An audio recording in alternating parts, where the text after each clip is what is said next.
اس لیے کہ کسی بھی خاندان کی تشکیل میں عورت کا کلیدی رول ہوتا ہے۔ عورت اگر اپنے گھریلو ذمہ داریاں نبھاتی ہے تو خاندان کو غیر معمولی استحکام حاصل ہوتا ہے۔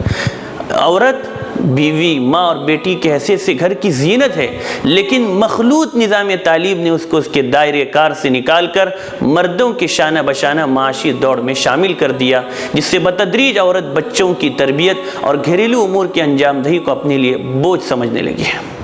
اس رجحان نے خاندانی بنیادوں کو کھوکھلا کر کے رکھ دیا ہے۔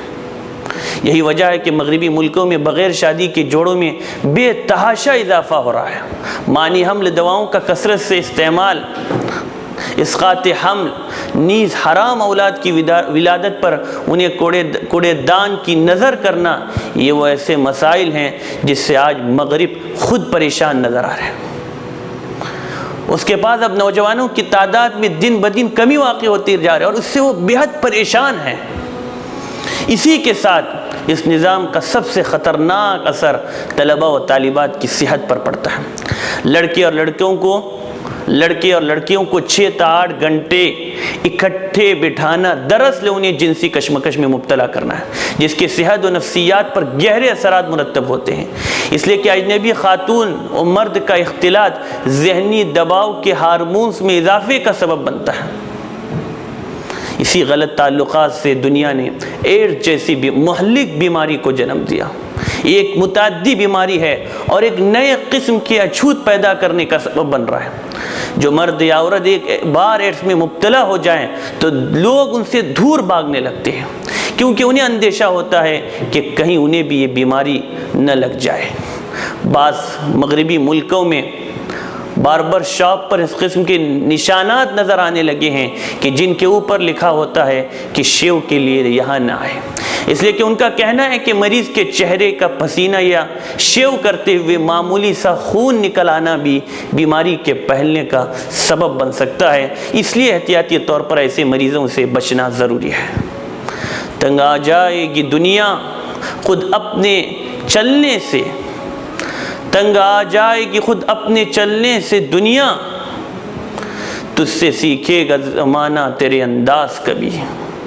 ناظرین، اس مخلوط تعلیم کا ایک اور منفی پہلو یہ ہے کہ آج ہمارے ملک عزیز میں گزشتہ ایک مختصر عرصے کے دوران ملک کے مختلف گوشوں سے سینکڑوں مسلم بچوں کے دین و مذہب کو خیرآباد کہہ کر گھروں سے بھاگ جانے کی روح فرسا خبریں مسلسل غیرت و حمیت کو جھنجھوڑ رہی ہے۔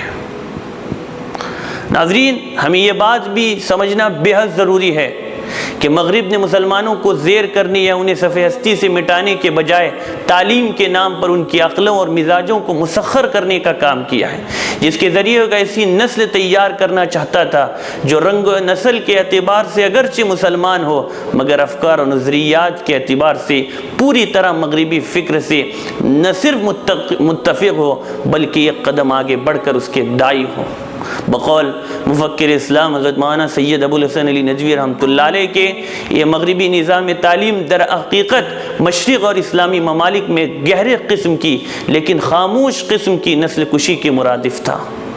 عقلاء مغرب نے ایک پوری نسل کو جسمانی طور پر ہلاک کرنے کے پرانے اور بدنام طریقے کو چھوڑ کر ان کو اپنے سانچے میں ڈھال لینے کا فیصلہ کیا اور اس کام کے لیے جا بجا مراکز قائم کیے جن کو تعلیم گاہوں اور کالجوں کے نام سے موسوم کیا۔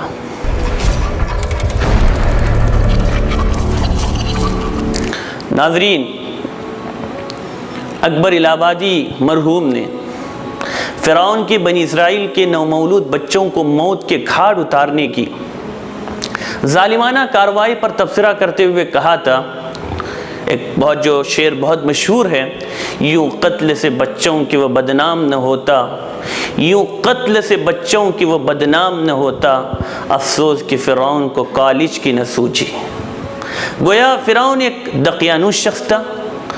اگر اس کو حامان کے بجائے میکالے جیسے عقلمند اور دوراندیش مشیر ملتے تو وہ ضرور اس سے کہتے کہ اپنی سلطنت کی بقا کے لیے ان چند 100 بچوں کا گلا گھونٹ کر زمانے بھر کی رسوائی و بدنامی کیوں اپنے سر لیتے ہو؟ اس سے تو کئی گنا بہتر ہے کہ آپ ان کے درمیان ایک ایسا نظام تعلیم رائج کر دیجئے جس کے ذریعے وہ فکری موت مر جائے۔ اور آپ کی حکومت و سلطنت کے لیے خطرہ نہیں بلکہ ممید و معاون ثابت ہو۔ ناظرین، یہ بات بھی ہم جانتے ہیں کہ انگریز جب اس ملک پر قابض ہوئے تو ان کا یہی خیال تھا کہ ہندوستانی قوم اپنی تعلیم حاصل کر کے ہمارے اقتدار کے لیے خطرہ بن جائے گی۔ چنانچہ ان انگریزوں اور استعماری قوتوں نے اس ملک میں ایسا زہر آلود نظام تعلیم نافذ کیا جس کے ذریعے انہوں نے ہماری نسلوں کی فکری و روحانی موت کا ایسا منظم منصوبہ تیار کیا جس کی تمام تر بنیادیں شریعت سے بغاوت اور خود غرضی پر مبنی تھیں۔ تو آئیے چلتے چلتے سچی بات کا پیغام بھی سنتے چلیے۔ ہم مسلمان ہونے کی حیثیت سے ایک انقلابی اور دعوتی پیغام لے کر دنیا میں بھیجے گئے ہیں۔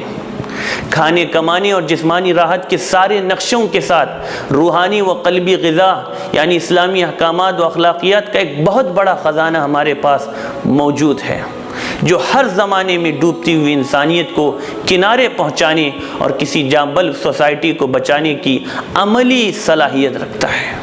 ماضی میں ہماری شاندار مسلم سوسائٹی نے دنیا کو بڑے بڑے فتنوں اور مصیبتوں سے نجات دلائی ہے، اور آج بھی اسلام کی مکمل تعلیمات ہمارے پاس موجود ہے۔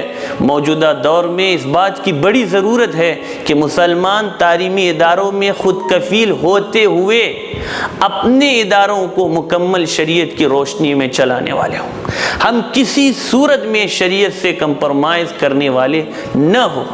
ہمارا مکمل نظام 100% شریعت کے ماتحت بھی ہو، اور اس لیے جہاں تک ہو سکے ہم اس کو مکمل علماء کی نگرانی میں انجام دیں تاکہ شریعت کے نام پر دین کا جنازہ نہ نکالا جائے۔ الحمدللہ اب آہستہ آہستہ اس سلسلے میں بیداری بھی آ رہی ہے۔ خدا کرے کہ ہم بھی نئی نسل کی ایمان و عقیدے کو بچانے کے لیے اپنا اہم کردار ادا کرنے والے ہوں۔ تو ناظرین، وقت ہو چلا ہے، اسی پر اپنے میزبان کو اجازت دیں۔ انشاءاللہ آئندہ ہفتے پھر ملاقات ہوگی کسی نئے اور اہم عنوان کے ساتھ۔ والسلام علیکم ورحمۃ اللہ وبرکاتہ۔